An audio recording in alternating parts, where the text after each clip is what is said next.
In Bexar County, deputies are getting more tools to stop shooters. Sheriff Javier Salazar sat down with KSAT to tell us more about that and why he thinks Texas should pass red flag laws. I'm really kind of disturbed by it. There have been so many questions about what happened in Uvalde on May 24th and what police did or didn't do while the gunman was at Robb Elementary firing at innocent children and teachers. Bexar County Sheriff Javier Salazar is clear.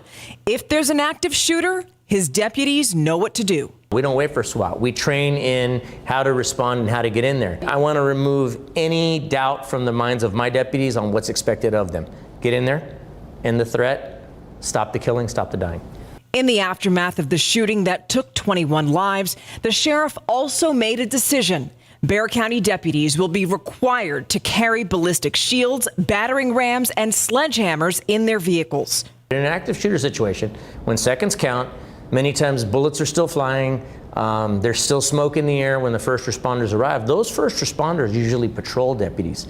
And so we're now putting tools in the hands of our patrol deputies that are typically seen deployed with a SWAT team. Right now, only some Bexar County deputies have the equipment. The sheriff's goal is to have every single patrol deputy carrying those weapons in their vehicles every day, which the sheriff says will also help areas outside of the county. I consider myself a Texas sheriff, although Bexar County is my primary area of responsibility, along with my 253 other fellow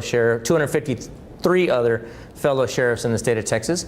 We have a responsibility to help each other protect and serve our respective counties. One thing the sheriff is fighting for is a so-called red flag law. 19 states and Washington, D.C. have measures that allow for people who are considered a threat to temporarily have their firearms taken away.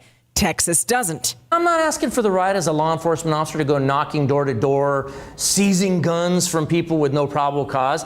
I'm saying that if we pass this, we should be able to, ourselves as law enforcement or family members should be able to petition to a judge to have a warrant cut to then examine, to take somebody's weapons.